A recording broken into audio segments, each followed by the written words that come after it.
By the way, it's a pleasure to do this because I would like to see Tesla get some decent press. Yeah, that's what we're trying to do. I hope we are just helping that. Well, my name is Tom Bearden. I'm a retired lieutenant colonel. Presently also rather suddenly retired from aerospace with the aerospace step down widespread throughout the country. I've been doing research for many years into several areas, one on some of the work of Nikola Tesla, one on the area of trying to produce both a theory and some practical results for overunity electrical machines, a small amount of work in anti-gravity, and then some medical applications, primarily in a new kind of electromagnetics. I once said Tesla was a dichotomy. Certainly, Tesla had certain idiosyncrasies which have been played up, usually any creative genius does. If you accept those and don't dwell on those, Tesla was a magnificent genius, in my opinion. I think he was so far ahead of his time in what he could do and what he understood, not necessarily in the language and the phraseology we use today, but in his own language and his own phraseology. I think he was well ahead of the times, 100 years ahead of his times, and maybe in this conversation we'll even go into that. If Nikola Tesla, is what you said he is, why is he so relatively unknown to the general public? Through a whole series of events. Tesla in his life story admitted one time he had been a gambler and then he quit because he was a compulsive gambler. The last great gamble that Tesla took, he lost. And that, of course, was his great installation on Long Island, Wardenclyffe. He had, at that time, put everything he had into, you might say, one kettle. It was funded by Morgan. There was some struggle between Morgan and another financier who were in a great struggle with each other. It affected the stock market. It created inflation and everything. Plus, Tesla had done a very strange thing. As a gambler, he knew that Morgan would never give him his $150,000 that he needed to do the installation that he really wanted to do, which was going to cost more than that by some amount. So he had designed a smaller installation of 2 transmitters when he briefed Morgan, and he briefed him only on the communications aspect of it. Tesla had foreseen, as many people had at that time, but he had clearly foreseen the broadcast industry sending pictures and sound and music and so forth and information through the air. So Morgan financed the $150,000 based on communications only. Morgan knew of Marconi's work and some others who were racing to try to be the first wireless, as they called it in those days. Morgan was, he didn't care about all the finesse and so forth. He was strictly a financier. He was strictly interested in making money. And he knew this new area was going to go and going to make money, a lot of money, for whoever got there first. And in his opinion, Tesla had the best chance to get there first. So that's why he backed Tesla. Tesla, however, was even more interested in doing a worldwide energy system to provide energy that would be very cheap for everybody in the world, anywhere on the earth. And so the actual installation that he started building was this giant installation so well known to the Tesla fans and people who read of Tesla. In the struggle between Morgan and his counterpart almost bought Morgan's railroad company right out from under him. He bought, in fact, control of the voting shares of the preferred stock, but not of the common stock. And Morgan issued orders from Europe to buy all the stock that could be bought at any cost. In one day, the stock made astronomical jumps. The whole stock market went crazy. We don't have anything like that in our time. Inflation became suddenly rampant. Parts and electrical things went up 3 times, for example. And suddenly everybody furnishing parts, there was a panic because of the money shortage and everything, and the stock, we would today call it a crash in other stocks. So what happened is they began demanding all their money up front to the very beginning. Are you saying that Tesla was forgotten after Wardenclyffe? That it was Wardenclyffe that ruined his reputation? Well, It was a combination of events. There were many people who resented Tesla, particularly among the academic community. Number one, they didn't understand at all how he worked. He didn't have the academic credentials, what they regarded the high academic credentials they had. He, of course, had academic credentials. He certainly had been very vocal that the common electromagnetic theory, which he usually referred to as the Hertz theory and the Hertz waves, since Hertz, proved the Maxwell predicted wave. Tesla was adamant that there were no transverse Maxwell-Hertz waves in the ether, and that he, Tesla, was not using that kind of theory at all. That theory was very limited and did not apply to what he was doing. In other words, what he was saying to the entire scientific mind of the day was that what you're doing, gentlemen, is erroneous. Not only that, I'm proving you're in error. But because he had become a household word, when you do, you become a single name, Tesla, not Nikola Tesla, you see. And because of this kind of effect, he had become essentially the great wizard. He had given us the AC power system and everything, and there was a great deal of resentment for what they regarded as an upstart inventor who was, in fact, essentially saying, I'm going to usurp your science. They would interpret it that way. Not all people were detractors, but many were. He also was not a great theoretician. He didn't fill up books with great theories and full of mathematics. And so he just didn't practice the game as it was being practiced. He was ostracized, I think, primarily because of his difference and because of his radical statements and because of his pronouncements of great systems. They didn't have the foggiest notion of what he was talking about. He had one other unfortunate incident which today we would laugh at, but was very serious at the time. I think it was 1901. I'd have to check my records. He picked up radio signals from space. We know today, of course, that planets radiate RF noise and so forth. But when he announced this, it just caused a sensation, and all the scientists said immediately, what a kook, what a idiot. So an unfortunate reaction occurred in the scientific community that he had to be an utter kook because everybody knew that there were no signals from space. And that was an unfortunate timing and contributed to his demise. Nikola Tesla also had an ego. Very big. And there's some argument for the fact that his ego, or his vision of self, may have undone him as well. Could you address that at all? Yes, that's quite true. He was arrogant. He knew in his mind what he had done and what he could do. He had done the experiments, for example, in his few months at Colorado Springs, which proved that he was on the right path, and he was hastening back to New York to get the funding from Morgan and set up his Wardenclyffe and get on with doing the wireless, but also the other energy at the same time. He was going to do it all in one stroke.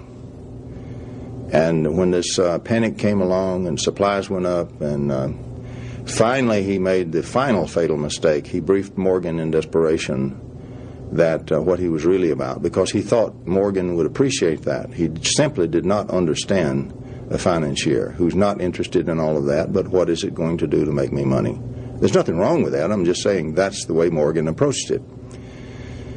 At that point, Morgan also knew that Marconi was closing in on it and very close to transmitting wireless across the ocean, the Atlantic. So Morgan knew at that point, briefed on what yet had to be done and how much money Tesla needed and all that, he knew the game was lost from a communication viewpoint, that Marconi was going to be first.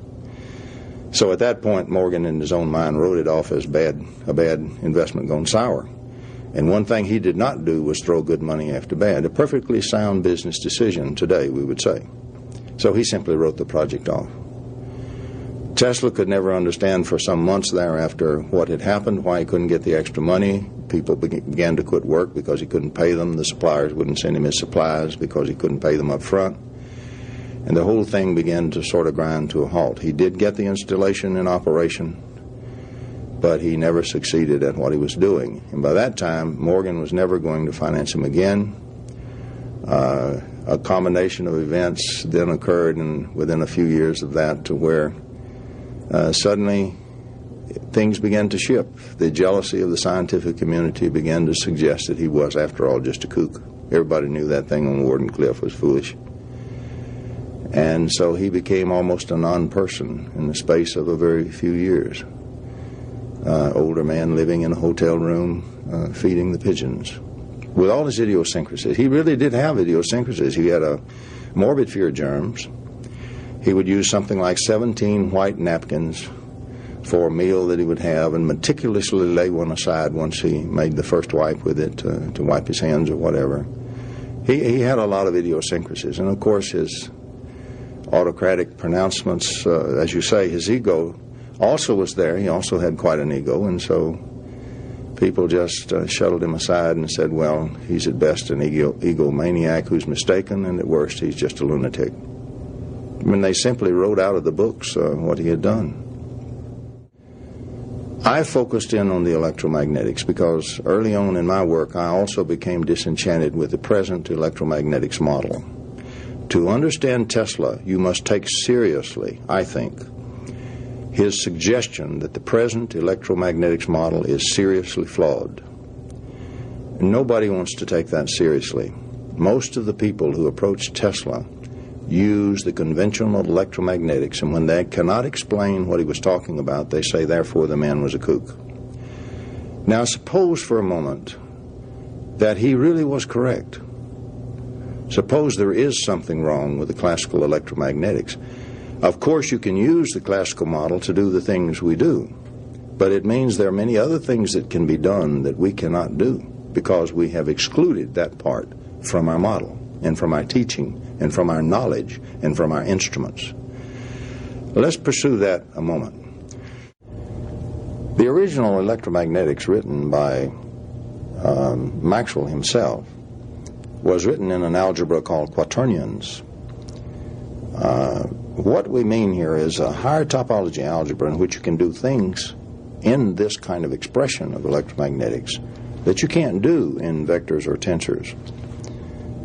Now, the real theory that Maxwell had, depending on who counts the equations and what they count, is something like 20 equations and 20 unknowns, to give some numbers to it. When Heaviside got through translating it into a much simpler algebra called vectors, which he helped create, and he wrote all the modern equations that are used as Maxwell's equations, not Maxwell himself. None of those ever appeared in anything by James Clerk Maxwell.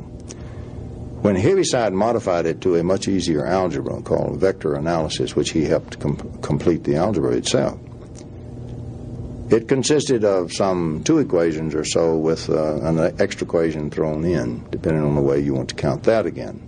Certainly, if you want to count the full thing, 4 equations. So you can see a remarkable reduction in the amount of variations of things you could do. And that's what I mean when I say we previously had an electromagnetics that permitted lots of functioning that is no longer permitted by the kind of electromagnetics we're all taught to apply and use today. It's a subset of what can be done. A scientist by the name of Barrett, a very brilliant scientist, has done a very good analysis. When Hertz announced his discovery of the Maxwell waves, it's in there if you read it, but actually Tesla went to see Hertz to convince him of the error of his waves and showed him experiments and everything else to prove that the wave that was actually in the ether was not a transverse string wave, but in fact was what today we would call a longitudinal sound wave, a wave of rarefaction and compression. He did do that and was not able to convince Hertz, but Hertz was very disheartened by all this evidence that Tesla had given him, but never revealed what the evidence was. Let's look now and see if there's any room for what Tesla was saying. And I want to tell you a story of the greatest joke on all of science in all of history, because you'll never understand Tesla till you know this joke. When they were trying to write the wave equation for the plucked string wave, of course they were studying plucked stringed instruments. You have a taut string suspended between 2 points, on the body of an instrument, and they simply plucked the string various ways and watched the waves. They then wrote equations for the tensile forces and so forth in the string They isolated the string. They assumed that there's nothing else happening but the string. And using the forces, and they still teach the sophomore students to do it this way, they derived the string wave equation. First of all, there is no such thing as a tight string independently existing apart from a holder anywhere in the world. There never will be. There is, however, a tight string which has equal and opposite forces in the ends of the holder that's holding the string and creating the tension on the string. If you will apply the same approach and ask yourself the full question, what system was perturbed? It was not just the tight string. It was the tight string plus the body of the instrument. What comes about is that every transverse string wave that occurred in the string, an equal and opposite highly damped wave occurred down in the body of the instrument. Every guitar picker, which I'm a very poor one, knows that the body of the instrument vibrates when you pluck the string. You depend on the characteristic of that for your sound. What happened, though, by throwing away the holder and the anti-wave in the holder, every time a mathematician or a physicist writes a wave equation, he has thrown away half of the problem of the phenomena. The anti-wave still exists, but he threw it somewhere, usually into a highly damped system, and ignores it. The way he gets by with that, at the end, where he has now described his reactions with the single wave equation, the transverse wave equation, the other wave reappears, and he says, oh, that's Newton's third law reaction force, because it's always equal and opposite. Well, Newton's third law is not a law, it's a description. It is not a mechanism for what causes something at all. If you add back in the wave that is missing, guess what you get? You get equal and opposite waves in the vacuum. These waves are, in fact, longitudinal waves. They are more sound-like, and Tesla was right, and all the textbooks in the world are wrong. And now let's turn that from talking sound, let's turn it to electromagnetics. If I examine an atom and I see the complex assembly of dipoles, each dipole being the electron charge and a piece of the positive charge of the nucleus, I find something very similar to the holder and the string. That is, I have something very light, the electron, which is perturbed, and I have something which is highly damped, the very heavy nucleus, by the equal and opposite anti-disturbance. And we still know that exists, but we call it Newton's third law. We just invoke a description, have no idea what causes it. But anyway, if the wave comes in from the vacuum and is intercepted by one of these dipoles, in addition to the disturbance, the string wave that we will see off of the electron end, we will have the anti-wave, the recoil forces, on the other end. And so always we get equal and opposite. We do get the opposite wave, and what came in from the vacuum had both. The separation between the two charges caused the separation of the two waves, just as the separation between the string and the body of the instrument caused the separation of the wave and anti-wave in the plucked string instrument. So we still have the same thing, and we still hold to the fact there is a longitudinal wave in the vacuum, not just a single transverse wave. Now let us see what happens when we launch a wave, now that we know that from an antenna. When I launch a wave from a physical antenna, the matter in the antenna is made of these same atoms and these same dipoles. And in addition to launching the wave from the electron shells and the electron interactions, there is a highly damped anti-wave launched at much less disturbance, highly reduced, of the anti-wave. But as soon as it emerges from the antenna, there is no longer any damping because there's no longer any heavy nuclear mass. And so immediately it pops to full shape and full size, and so we still have the longitudinal wave in the vacuum that we launch. Can I prove that in what we receive? Yes, indeed, I can. And you must understand this if you ever understand Nikola Tesla. Now let me go to the reception of this wave in a circuit, and I have some free electrons in my circuit, and in comes the wave from the vacuum. The electrons in the circuit are pushing against their brothers down the road, which pushes back, and it's restrained. It's very difficult for it to move longitudinally. We know that today. We know that it only moves down the wire at something like 11 feet per hour. The signal that moves down the wire at near light speed will have completely exited the solar system and gone on by that time. So as you can see, we have a very sluggish electron restrained, which is spinning, we know today. When they wrote those equations, they didn't even have the notion of the electron. So it acts as a gyro. And by gyro theory, right out of the book, when you longitudinally disturb a gyro that's restrained, it will precess sideways.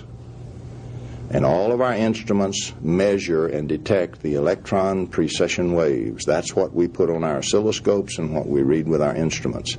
And yes, indeed, gentlemen, we do detect the electron wiggle waves, and they are transverse waves. But a gyro reacts and precesses at right angle to the actual disturbance, which proves that it is a longitudinal wave in the vacuum. If you do not believe that, you must throw away all gyro theory. Tesla was right.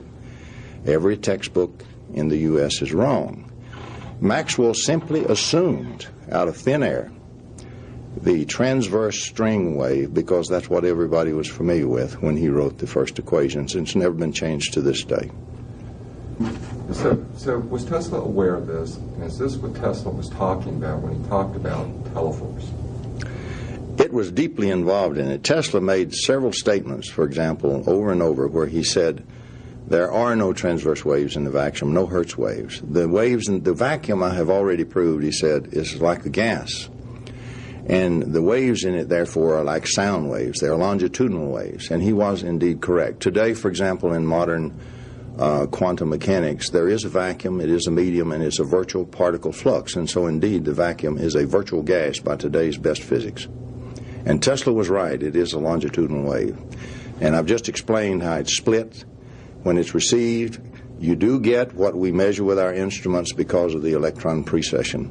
And you also get the anti-wave at the same time, proving that it was an extra wave there down in the nucleus, in the materials, which do recoil, and we just ignore it. We know it's there, but we just ignore it. Now let's look, for example, at his statement of wireless transmission. Here he was talking of the transmission of energy through the atmosphere, or indeed through space, without loss.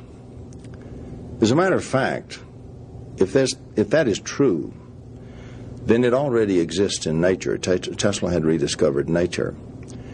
As a matter of fact, today in modern theory, we know that the energy in an electromagnetic wave transmitted is already conserved. If you take a wavelength at any length from an omnitransmitter, and you take the hemispherical shell of that wavelength times the entire surface area of that shell, the energy that's in that shell is the same as the energy in any other shell of any radius. The energy is totally conserved and none of it is lost. We already know that. That part is absolutely correct. The energy density, of course, goes way down as the shell expands. So that part is unquestionable. Now the question is, can we direct that and can we control it? In a sense, if we do a laser beam, we do that. There's a better way to do it. If we go to Whittaker's paper, which was written in 1903, and some other papers have been written since then, like by Ziolkowski and by Hsu in 1993, even, Ziolkowski in the 80s, a strange thing comes about. What we call the electrostatic scalar potential, that is pure voltage, to simplify it, can be broken down into a bidirectional set of wave pairs, one wave going one way, the other way time reversed, and locked on it in space. So what we call just voltage or just potential is actually got a hidden set, incredible amount of waves going in both directions. And not only we consider it just a fixed value at a point in space, but as a matter of fact, it's a tremendous energy flow. So what Tesla really discovered was how to combine the waves so that they eliminated the gradients, technically speaking. The gradients opposed each other, but were still there, but now hidden. The net gradient and the net force field was gone. We know today the other electromagnetics is still there, and we have an energy flow in both directions. So he simply found out how to do that. And yes, indeed, there is no loss in that kind of potential. If you make a beam of that, you can indeed transmit energy in a completely hidden fashion. You can stick a normal meter right in the beam and it won't see a thing because there's no force field. And you can transmit it at a distance. How effectively depends on the ability to make the beam, how narrow you can make the beam and hold it together, and the other thing depends on a slight interaction with the atmosphere in the middle. You'll spill a little, but you can do it 98% or so, which I think is what Tesla said. Also, there's one other thing we must say about that. There is emerging in the last few years, and has emerged in orthodox science at an advanced level, what I would say is the very beginning, but it's moving pretty fast, theory of force-free fields. And these are getting very close to what Tesla was doing. They haven't added the anti-wave back in yet, but they're getting close. At least they're eliminating the overall force and doing something else with the electromagnetics that remains. The other thing which must be brought to bear, and I must do this very precisely to understand Tesla, is the fact that, for example, if you read Jackson and classical electrodynamics, you will find when he's first setting out in the first so many pages, he points out very clearly that this theory, this very beautiful theory, only holds when the background is reasonably well behaved, reasonably linear. He points out that if the background becomes nonlinear, that you must then turn to the emerging field, or the field that has emerged, in nonlinear optics. Nonlinear optics in some fashions is an unfortunate term because the mechanisms are fundamental. They apply to all frequencies and they apply to all kinds of waves. It's a matter of when the background gets sufficiently nonlinear to induce these phenomena. So as long as you continue to try to keep the background linear, which we're great at doing, we try really to sweep out these phenomena. Tesla had stumbled into this area very early on and mastered part of this area long before the terminology I'm using existed. He knew how to do, number one, what today we call phase conjugation. He knew how to do what we call pumped phase conjugation, and he even knew how to do what we call technically today amongst very few people self-targeting. So he had some tools at his fingertips which he could use on the lab bench and build equipment. He worked on an enormous number of years on, which could do things that the normal electromagnetics cannot do. We do some of them today in nonlinear optics. Now let me talk about self-targeting so you can understand some of his transmission without loss. One of the problems we have, like for example in something like missile defense, if I have a spaceborne laser, let me say, and I have a rising enemy booster 10, 15,000 miles away, I've got a problem. I've got lots of power. I can put the laser beam onto the booster, but I must hold it on one particular spot 15,000 miles away, on that exact spot, a long enough time called dwell time to burn through the casing and destroy the booster. So I have a problem. How do I hold this beam there and keep it from wandering around in the body of the booster? Well, it turns out you can do it very easily with a thing called self-targeting. Every signal that comes from there, if I phase conjugate and transmit a phase conjugate replica, it goes unerringly back to the spot, including it led it a little bit because the component of its motion was on the beam that came to me. And so if I continue to do that iteratively, I can hold the beam exactly on the booster and burn through it. So by self-targeting, I can hold a laser beam on a point. It doesn't have to be a booster, a defense, or anything. I can hold a beam of energy onto a point that I have at a distance. That's the main thing by self-targeting. And in my own opinion, I reached the opinion that Tesla, in his telegeodynamics, had discovered how to do that with the mechanical waves. First of all, he could transmit the full wave through the Earth, and he could cause the thing when it came back to be phase conjugated. Once he had a reflection from anywhere, he could narrow immediately into that point and put all his energy to that point. And today, there is a theoretical basis for it. I couldn't build such equipment, but I mean there's a theoretical way to go to do that.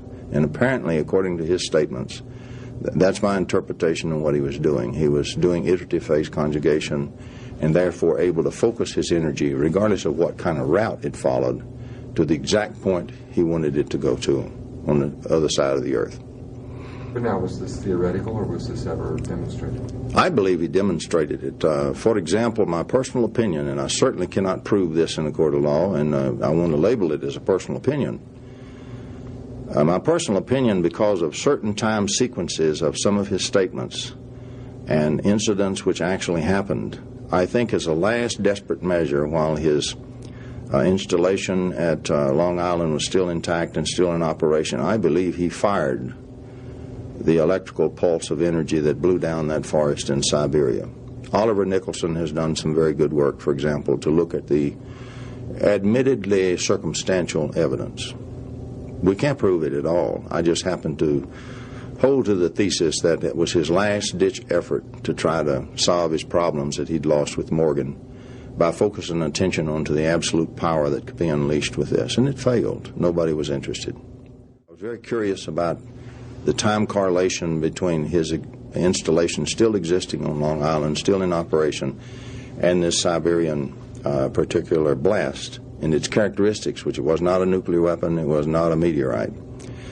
So in doing a little work on that, thanks to Oliver Nicholson, he sent me some very good information on that, and it's not the kind of thing you can ever say with any certainty happened, certainly not. But there is at least circumstantial evidence that he may have done that. In speaking of nuclear energy and Tesla's objection to it, and some of the things he had in mind with energy, it's pretty obvious that Tesla not only knew how, but advocated very strongly that you could do this electromagnetically, and you could do it cleanly and cheaply without all the nuclear residue and the nuclear waste and the long-term effects and this kind of thing. You know, it's tough to dispose of nuclear waste. Now, I have mixed feelings on this. For example, I am a nuclear engineer. I have a master's degree from Georgia Tech, but I'm not a practicing nuclear engineer, nor have I ever been. The Army really didn't see fit to let me do that.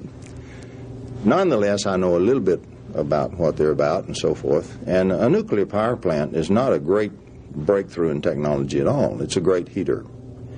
And what we really do, we use the nuclear reactions to produce heat, and we either boil water and make steam, or we just use the hot water. And then it's the heat energy that we must convert to provide our electric power. Now, the demand for electric power is great enough. It's a big enough problem, as everybody is aware.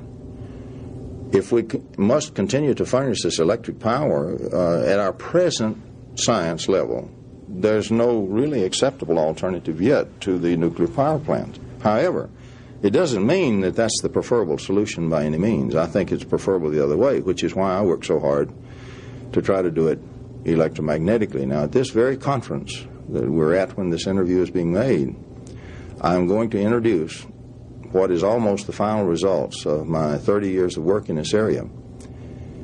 And what we have done is very similar to what Tesla did, and he provided the codes, the clues on which to look. What I've done is taken him to heart and convinced myself with a lot of investigation and study the waves in the vacuum are longitudinal. So when electromagnetic waves break loose from their mass restriction and holding, they are longitudinal waves. And when they get tied up in mass, they get split into these two waves, one of which is acting upon the electrons to cause them to move sideways, and they slip a little bit every once in a while down the wire, creates Newton's third law reaction in the nucleus. Well, when you go through enough analysis of this, what you really find, and what as of Friday of this week, yesterday, I have filed, my associates and I should say, have filed a very fundamental patent on the creation in a circuit of longitudinal waves to flow the energy freely, literally in the Tesla fashion, and then use it separately in a load to power a load. And technically, it's still called displacement current. What we have done, we have split the normal current, technically dq dt, into two components, one being displacement current, d phi dt, and one being that mass slippage every once in a while of these precessing electrons down the wire. And what we really have done is used a barrier invented by Bill Fogel to stop the mass flow, which is all the workflow, the rate at which energy is being lost in the circuit. We allow only the flow past Fogel's semiconductor, which is a patented device, patented in '92. And then we use this free energy flow, which does not disperse. Conventional theory already recognizes displacement current as pure energy transport without losses. For example, the way to use it, and I want everybody to know so they can check it, if I then run the displacement current through the primary of its step-up transformer, I produce ordinary garden variety magnetic field and store that free energy in that magnetic field. That couples to the secondary, which then couples to the electrons in that circuit through the load, which are now free to move. I don't restrain them. And I pump the electrons through the load absolutely conventionally and do power in the load. So what I have is absolute conservation of energy, but I do not conserve work loss, the dissipation of the energy. I take the energy in almost freely from the battery or power source. In this case, it would be an oscillator because I'm speaking AC. We can do a DC. I strip off and block the component of the current that's responsible for all losses in the circuit. Then I take the displacement current and I couple it, gather it, and store it in this case magnetic field, couple it to the other side and discharge it through the load completely separately. None of my load discharge current goes back through my source. No degradation is done to the source. And yes, indeed, you can legitimately do over-unity electrical systems, and it's exactly analogous to a heat pump, which is a proven over-unity system that we use in our homes. I just told the world how to build a free energy machine, is what I told. Okay, now, if we assume that what I've explained about the way we have approached the use of the energy which is freely available from the vacuum energy is now acceptable even in physical review, thanks to some fine work by people of the stature of Hal Puthoff, for example. It's very, very straightforward, very technical, and it's now an acceptable thing. We know the vacuum, and it is accepted. It's filled with energy. And Tesla always said that it was. So once again, Tesla has been vindicated by modern quantum mechanics after all of these years. I think if we look at some of the other incidents, as for example, Tesla talked about being able to tap the energy of cosmic rays. He talked, in fact, his nephew reported as a child riding in the car where Tesla had put in an engine of some kind which was self-powered.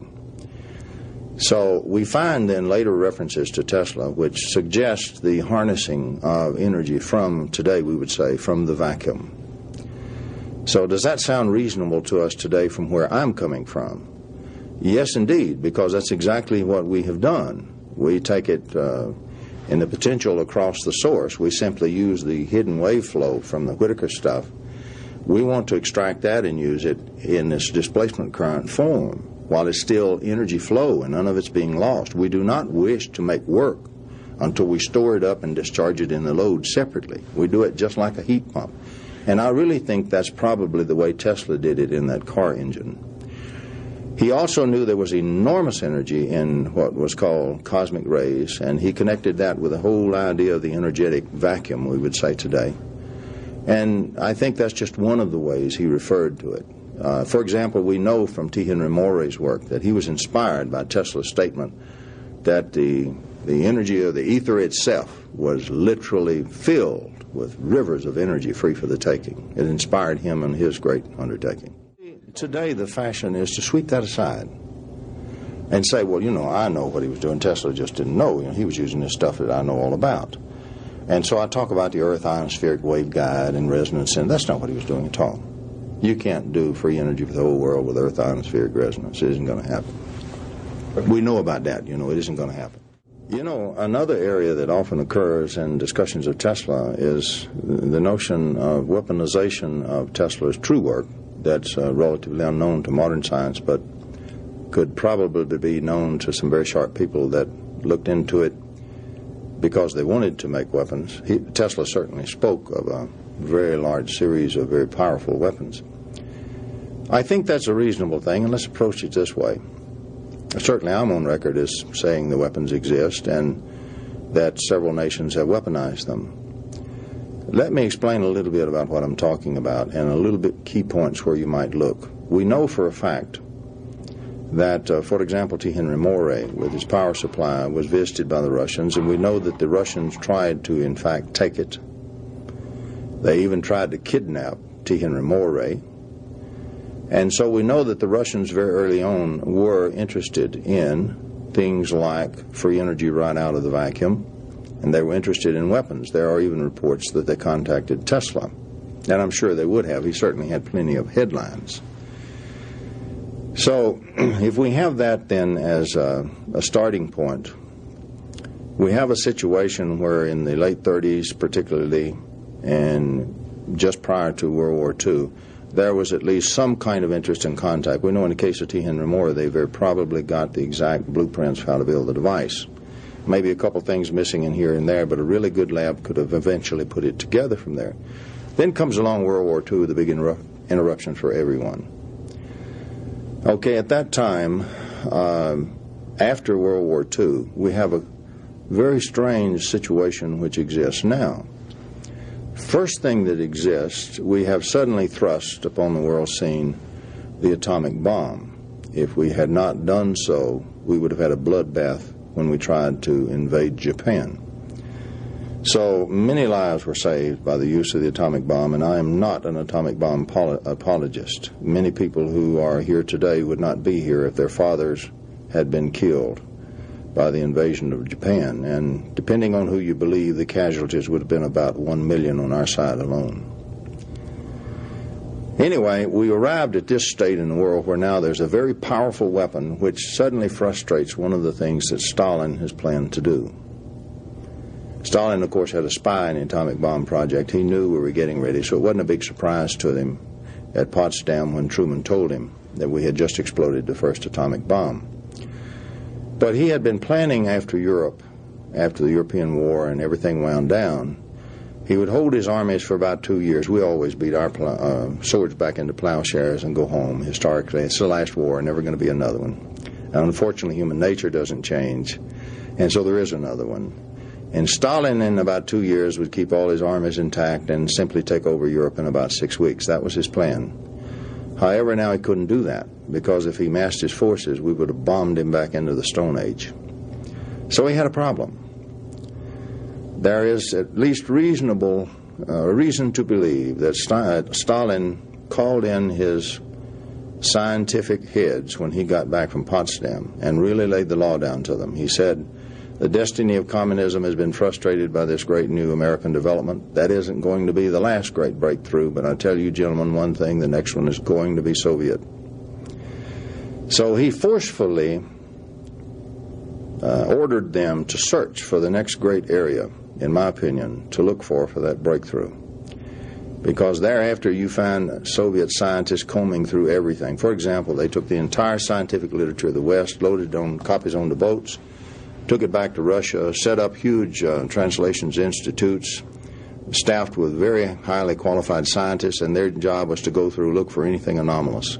The anomalies they laid aside, then they went through them with a fine-tooth comb and to see what looked promising.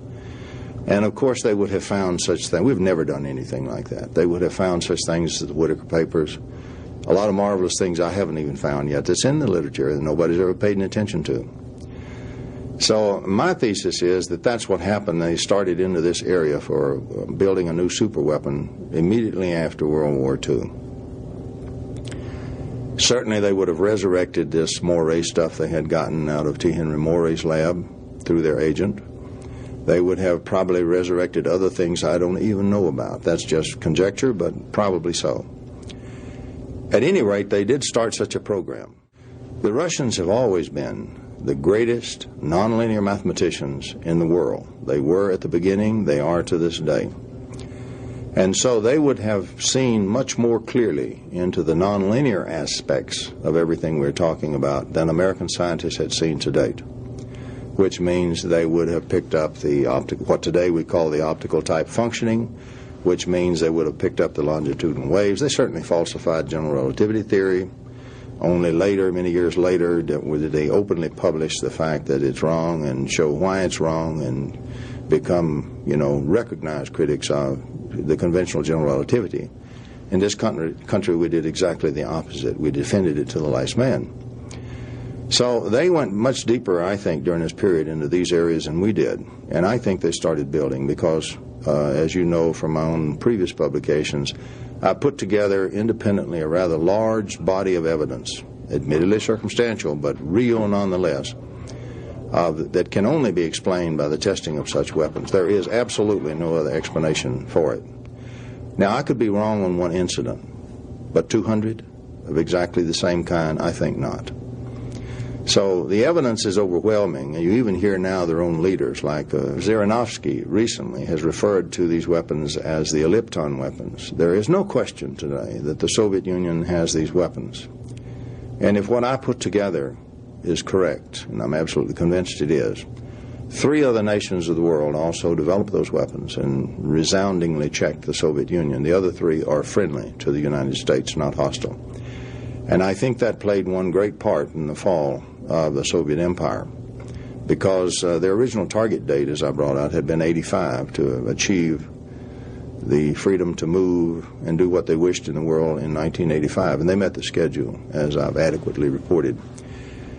But once checked, then we have a very strange situation. Now communism falls because of its financial shortcomings, and they just flat can't keep it glued together anymore.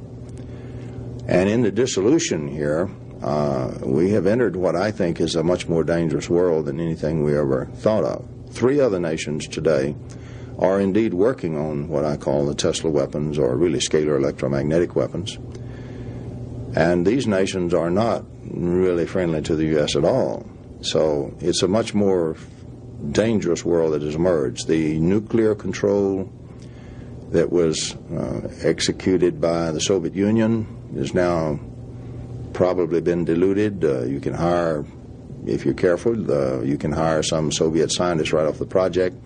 Many nations today are developing nuclear weapons, and they don't have to go through the pain we did. They're hiring people who already know how to do that and have done so. So very shortly, you will see emerging throughout the so-called Third World, as it's so loosely referred to, you will see nuclear weapons. You will see the extended Scud, for example, being developed in North Korea, aided by the Chinese, and is being expropriated to the Mideast. And in my opinion, you will see a nuclear and biological warfare in the Middle East in 3 or 4 years, somewhere on that time range. I could be off a year or 2, but it isn't going to be forever.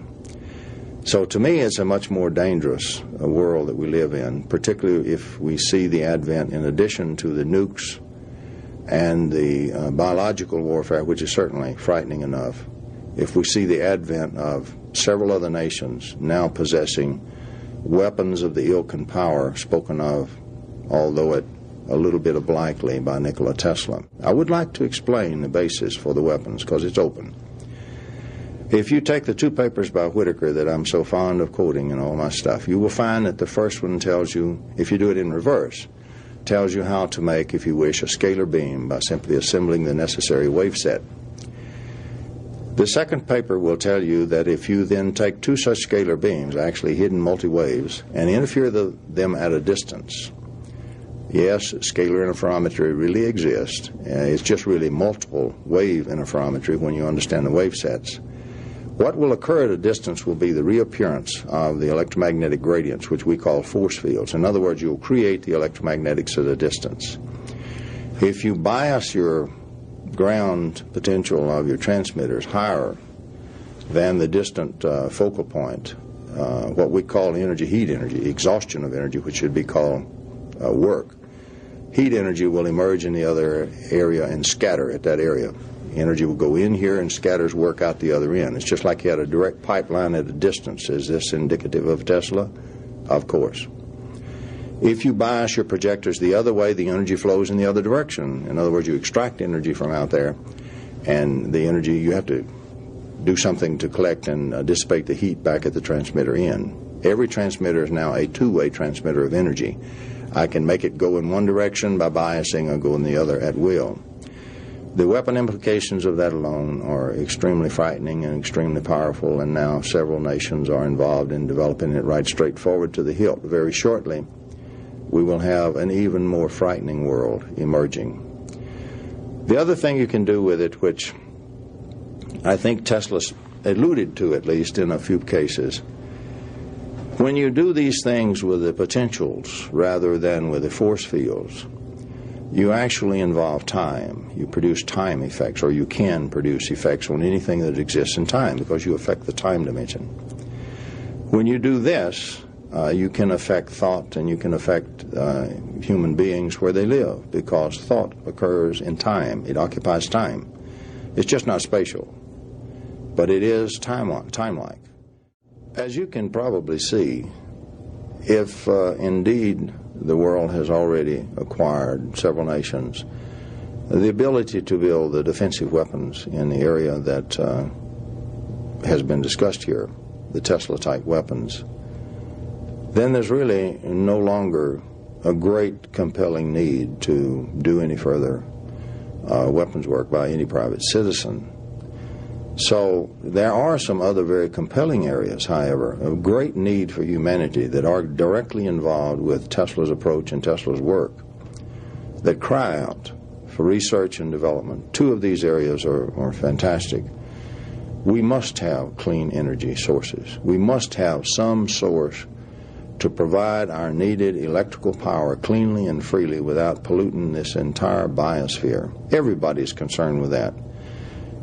The way to do it is not to put in harsh laws that stop all workers and everything like this and go into absolute dictatorship. That's not the way to do it. The way to do it is to do it scientifically by striking for a great new breakthrough to where it can be done, and done cheaply and cleanly. So that's one area that, you know, is important and deserves the utmost effort that can be put on it. Another area that is assuming ever more increasing urgency is the area of the medical needs. Allopathic medicine is failing. The bugs are all changing, and they're becoming immune to all our antibiotics. The orthodox scientific people are saying this openly in their journals and their articles and their editorials. Even the newspaper and Newsweek and so forth are picking it up and writing articles about it. Within 5 years, you will have a serious risk of your life, if this trend continues, just to go to the hospital. The number's already over 10,000 per year. I don't know the exact number since '92, but it's already well above 10,000 per year that die in the hospital because the infection that they have absolutely cannot be controlled. There is one kind of staph, for example, that nothing that we have will affect, and it has about a 30% lethality, I'm told. So 3 out of 10 who contact that die in the hospital. These kinds of things are increasing. You now have very well recognized scientists in the regular medical scientific community saying allopathic medicine is failing, and there's nothing to replace it. You cannot develop the vaccines or new compounds fast enough to even keep up with them. We have lost that battle. We must change the medical approach. The medical approach, if you use the extended electromagnetics, if I may use that term, that Tesla was talking about, there then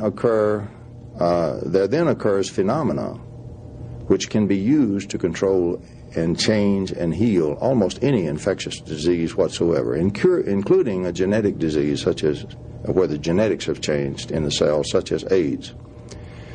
Now that is not an idle statement. That is a very rigorous statement based on some very rigorous scientific work done in France in the late 60s and early 70s by Antoine Priori and a team of scientists that gathered and worked with him. And these were eminent scientists, world known. For example, one of them was Robert Courier, head of the biology section of the French Academy of Science, and also the Secrétaire Perpétuel of the French Academy at the same time. Potrezel, an eminent scientist, world known. Many such scientists worked directly with the inventor Antoine Priori.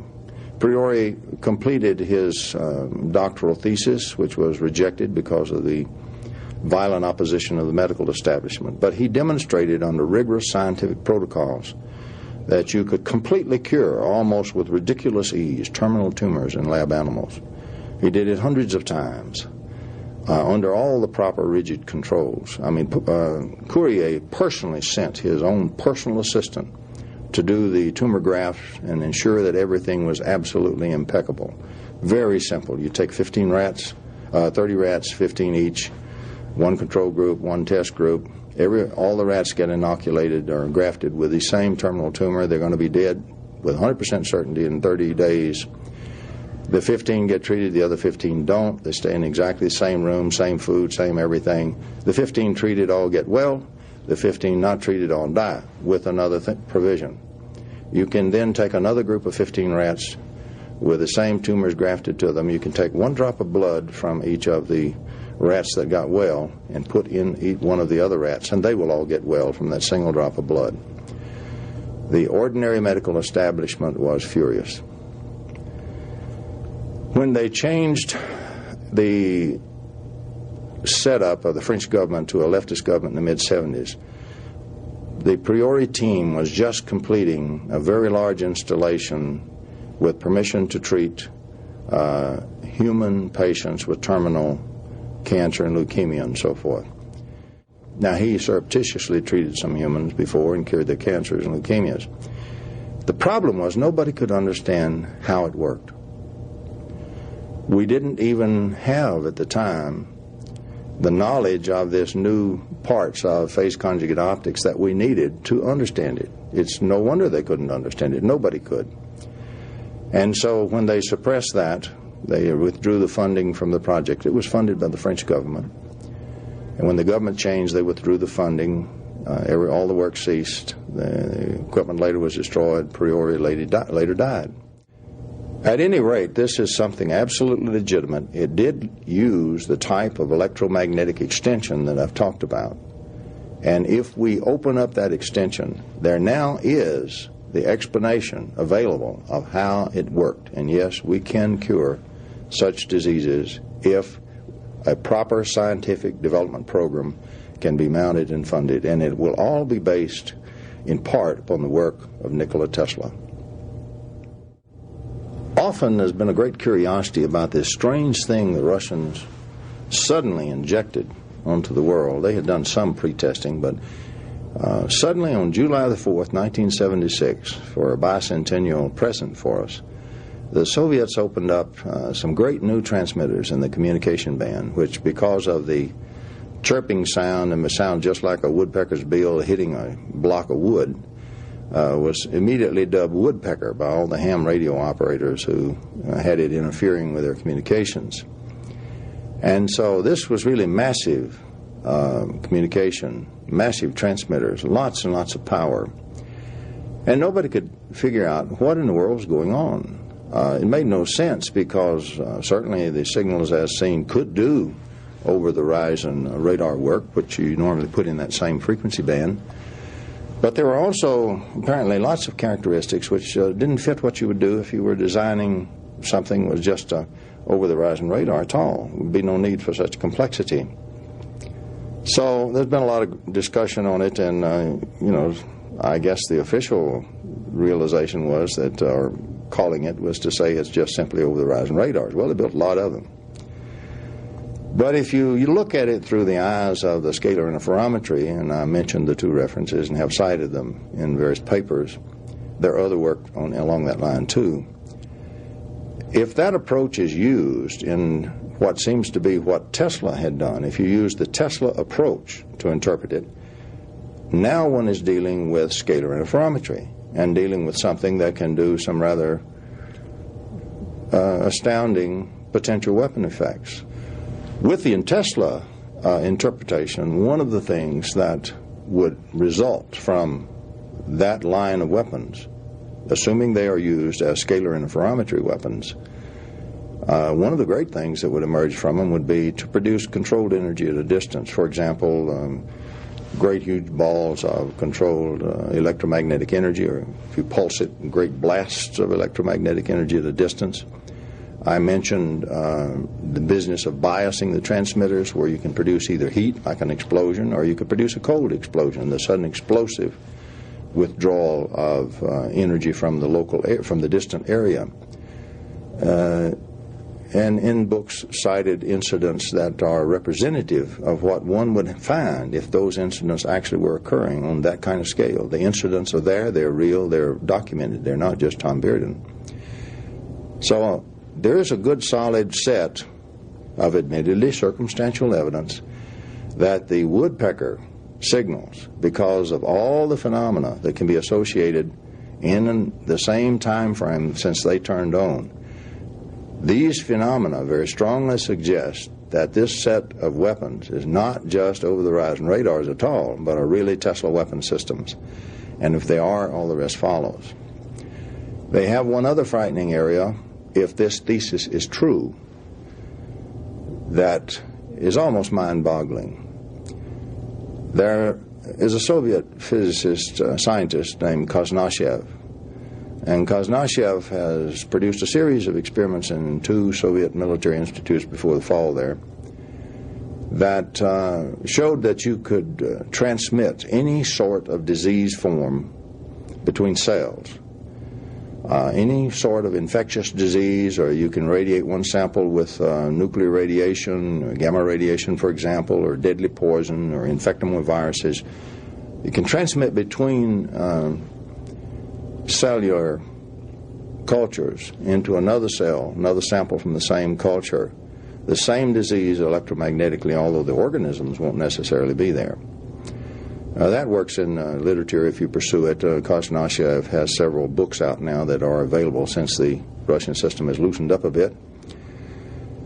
That work has been replicated at the University of Marburg, for example, in Germany. It has been replicated at the University of Sydney in Australia, and it has been replicated by at least one researcher here in the United States.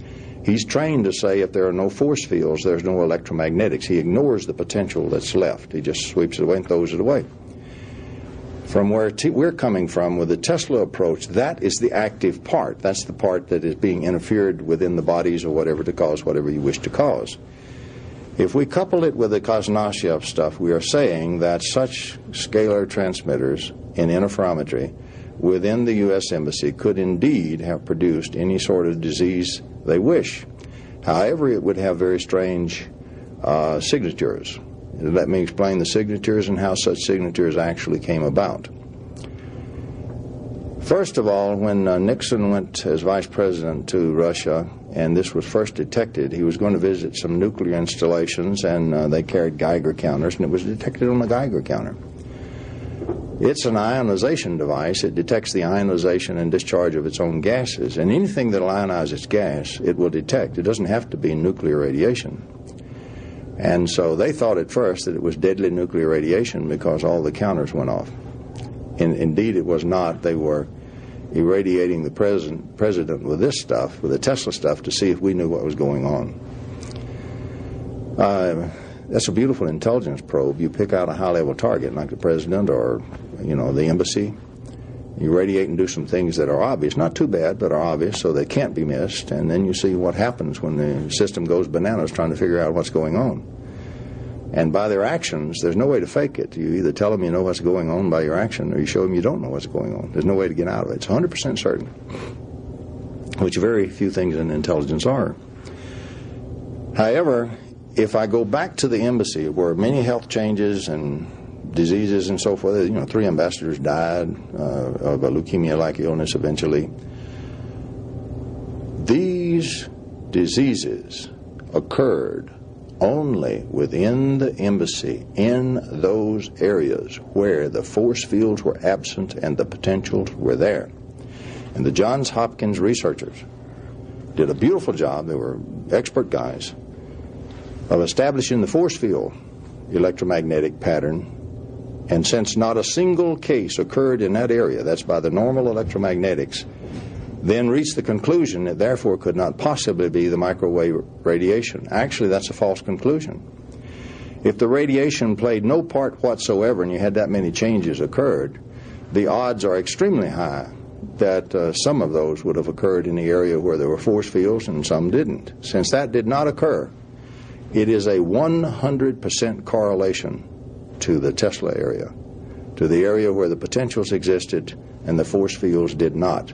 And I'm sorry, they reached exactly the wrong conclusion because the model they applied failed them. These were able scientists using only the conventional model, and the model actually showed that it was the other stuff, but led them to conclude properly for their model that it couldn't possibly be the electromagnetics. That's just one instance. So the woodpecker then would be able to apply because of so many signals.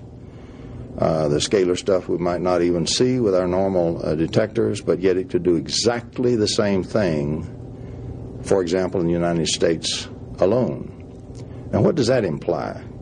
If we are not too far out into left field here, if there's really a ground as I've tried to describe here, if there really is a theoretical ground here for the use of those weapons in a Tesla mode, and the use of the Kazanashiev knowledge and experimental results in here, apparently confirmed by what happened in the U.S. Embassy, then those radiators, which are active to this day, not in the conventional sense, you got to have a different detector, those radiators could conceivably create within a mass population almost the instantaneous spread of mass diseases of all kind.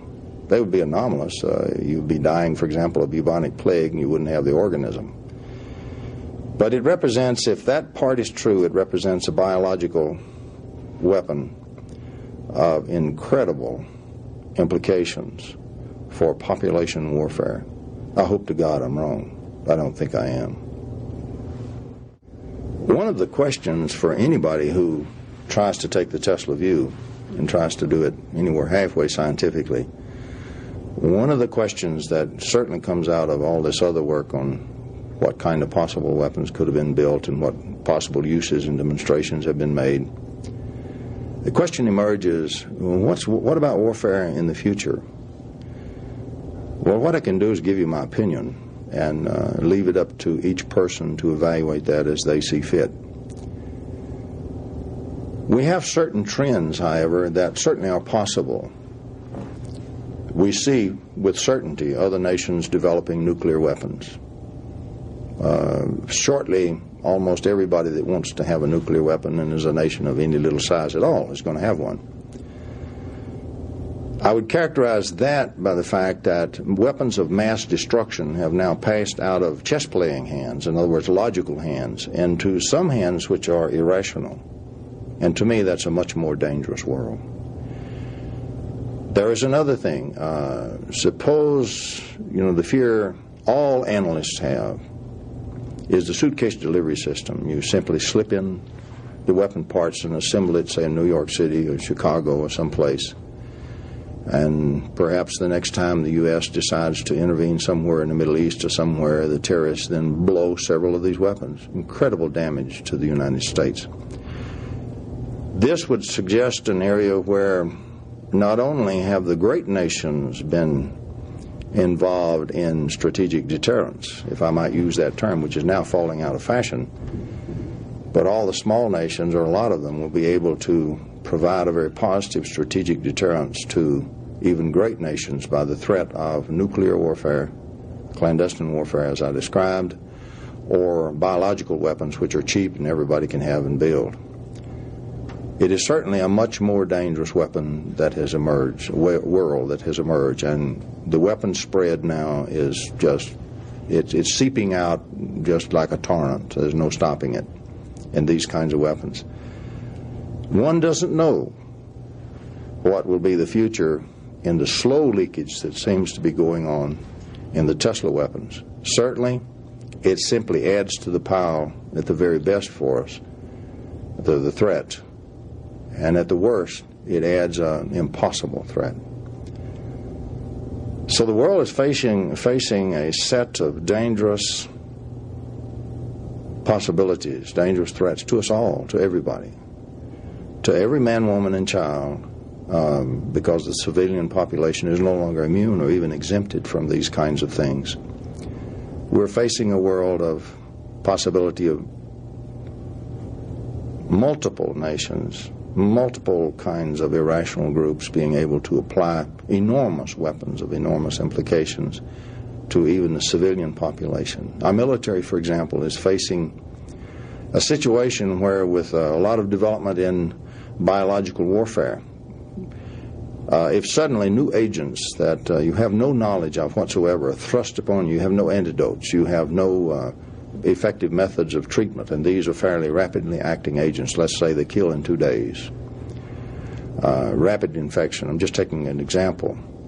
You couldn't possibly come up with anything to do anything with the normal stuff during that time. The only alternative will be the extended electromagnetic treatment, because then you could treat it without identifying the agent and cure it before it even came out in illness in your troops. Otherwise, even your military forces face decimation by sudden unknown agents which they are unable to counter. So surprise attack becomes an ever more dangerous thing in a lot more dangerous hands. The world is much more dangerous today. For a much more positive application of, shall I say, Tesla's extension to electromagnetics that he was using, though not technically describing so well, something that's much more beneficial, or can be, to mankind, humankind, rather than destructive means. One should focus on the imminent advent of practical over-unity electromagnetic devices. These are devices which can be closed-loop to run themselves and produce useful power in the load. For one impact which is highly beneficial, it's obvious to the most casual observer that the use of such systems, where the power to run it is actually extracted from the vacuum itself, if carefully used, there will be no damage to the biosphere, and we will certainly eliminate an incredible amount gradually. It won't happen overnight, but we will gradually eliminate an incredible amount of burning of fossil fuels. There's still a need for all the fossil fuels, only not as fuel. The chemical needs alone for medicines and materials and so forth to benefit mankind are enormous. But certainly we will stop all the exhausts and pollutants from the burning of those fuels from entering the atmosphere. It just won't be happening anymore to the extent it is now on any scale. It will allow us to take funds, for example, on something like into what I like to think could be a more sane world and a much more protective of the environment of our children and of our children's children. Now, in all candor, I must add one danger if unrestrictedly used. When you produce excess energy of this type from the vacuum, right in the vacuum in a local area, if you produce a very large amount, particularly if you do it very suddenly, in that region you have a curvature of local space-time. And there can be biological effects from that we are presently not quite capable of fully explaining or knowing. There's going to have to be some careful incorporation of the devices so that we use care. We do not inflict any kind of damage on anybody or anything like that. So with reasonable scientific care, we can prevent any such thing, and we should do that. We should incorporate such systems into our normal utility transmissions across the lines. The lines are there. The maintenance of them is already there. The facilities are already there. They're already connected to the homes. It would just be nice if gradually we didn't have to burn so many fossil fuels, and gradually the power price could come down cheaper and cheaper, but meanwhile everybody stays working and everybody stays involved. But what we really wish to eliminate is, say, an older person in New York City, cold in the winter, very limited income, can't pay the utility bill very well, so has to keep the power down, freezing, eating dog food. We must do better than that, and we can. And the Tesla technology will allow us to do better than that. So it must be done. To understand Tesla, you must understand one other remarkable ability that he had that none of his peers had then or now. We can only do with great computing simulation centers. From the time he was an early child, Tesla had the capability to visualize something so intensely and so vividly that he simply couldn't tell the difference between that and a real object until he was about 12 years old, and he finally found a way to distinguish the difference. But this unique ability that he had enabled him to visualize a system in all of its parts working together, turn it over and upside down and inside out, and watch everything function on any level that today we would do with a large CAD/CAM system, or we would do with a very large supercomputer in a very large simulation facility. So Tesla also was the world's first great simulating computer center using his own brain. None of his cohorts, or his colleagues, or his peers had any such ability. Tesla would build a device 100 times in his head, changing it all the time until he got all the parts working perfectly in his simulation. And then he would build it on the bench, and most times it would work right away. He had already built it 100 times. We do exactly that technique today in many fields of endeavor, with great effort, with great cost, big computing centers. Tesla could do it in his head. One final question often remains about Nikola Tesla. It's difficult to put oneself in a situation to believe that he could possibly have done such great things, and they have passed completely away into either secrecy or being lost or just simply abandoned. So a puzzling question remains. How on earth could this happen? Suppose it's true. How could it happen?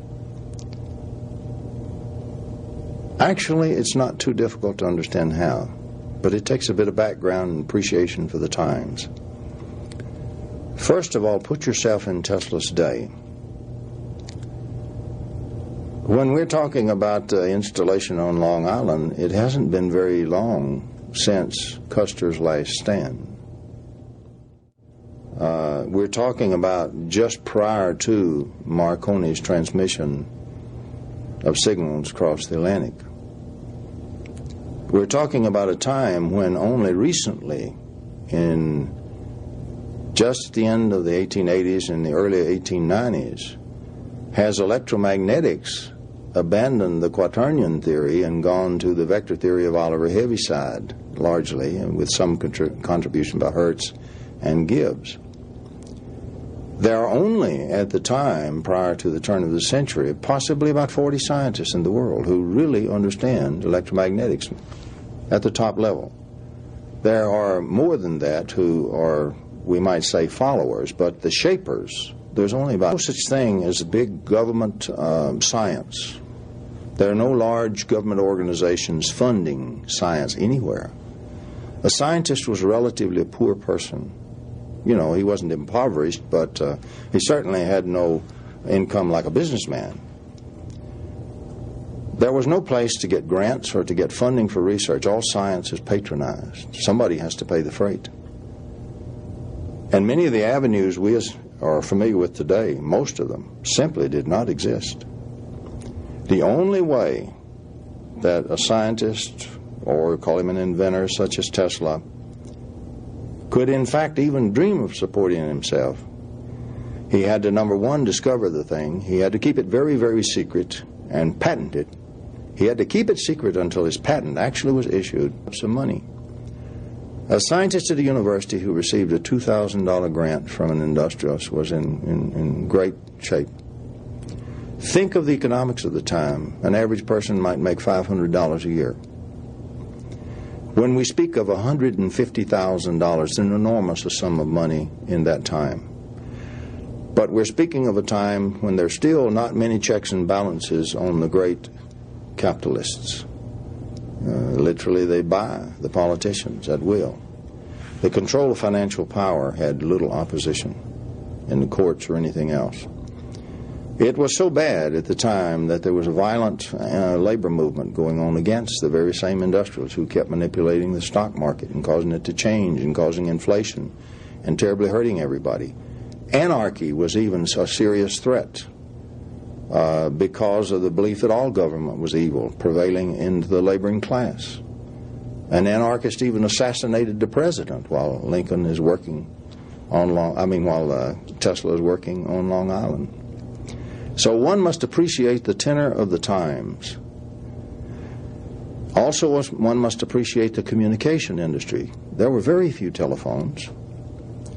The telegraph, which wasn't widespread, but the telegraph existed, that was the main route of communication, and newspapers. Books to some extent. The journals were all pretty well controlled, most of them, by the scientific community, who was already, very much jealous of Tesla. So you don't publish in the real scientific journals. You have to publish in something like what today would call Scientific American, like Electrical Experimenter or something. And many of the publications were letter to the editor. So an inventor or a person trying to make a living in science as an independent person had a terrible job and a terrible task. There was a great secrecy clamp on him. just because of the situation and tenor of the times. This accounted really to a large degree for Tesla's secrecy. Most other inventors who had not yet become highly successful or whatever were also very secret, or who still needed large funding. So secrets and secretiveness was the order of the day. Only when you put it in this background can you understand then how easy it is to suppress. It's not printed in the newspaper. It's his single exposition of receiving signals from outer space caused most of the news media to simply swing over and go against him. The very news media who had simply made him a star, so to speak, before, now couldn't get enough to get on him and continue to hound him and call him every name in the books. And so from that single remark, a great drastic shift in the labeling of Nikola Tesla came about. Science itself is unforgiving. There's many histories of scientists' persecution of other scientists with whom they disagreed. The system is very prone to either destroy, condemn, or bury any scientist who seriously disagrees with it to this day. Well documented. We could make another documentary movie on just that. However, here was a preeminent example of a disagreement with the current scientific control. And the scientific control was adamant that he get wiped out of the books and he get labeled a lunatic, and that's exactly what happened. He wound up with his name, Tesla, attached to a coil, and one unit of measurement named after his name. And as far as the scientist was concerned, that was enough. He didn't deserve anything else, most of them. So the scientific community rejected him. After Morgan turned his back, the financial community rejected him. Here was a loner then again, absolute loner. What was he to do? Exactly what he did: retire to his hotel room and feed the pigeons and think grand dreams. Live on a small pittance which kept life and limb together from his native Yugoslavia. And once a year have a press conference where he spoke of all the grand things that he thought of and he wished to have happened. But at least overtly, as far as we know overtly, never again was Nikola Tesla to ever have a chance to attempt any of the great things that always surged through his restless mind. I guess in summary of all of this, what does Tesla represent to the future, particularly benevolently? Let's forget the weapons. What can come from Tesla's work that's been yet unrealized that can benefit humankind, everybody on the face of this earth? There are some very positive benefits that loom. The greatest thing that Nikola Tesla ever did was to continue to point out that the present electromagnetics model is seriously flawed, and that electromagnetics is much more unlimited. Think for a moment of the service that the limited electromagnetics we have has been put to. Think of all the electronics, the communication industry, the power systems. It's changed the life of every person on the face of the earth. Consider for just a moment what an extension to what you can do can add to the benefit of everybody, everywhere, for all time. And I think when one ponders and considers that implication, then the full importance and the full implication of Nikola Tesla, yet to be realized, will indeed be realized.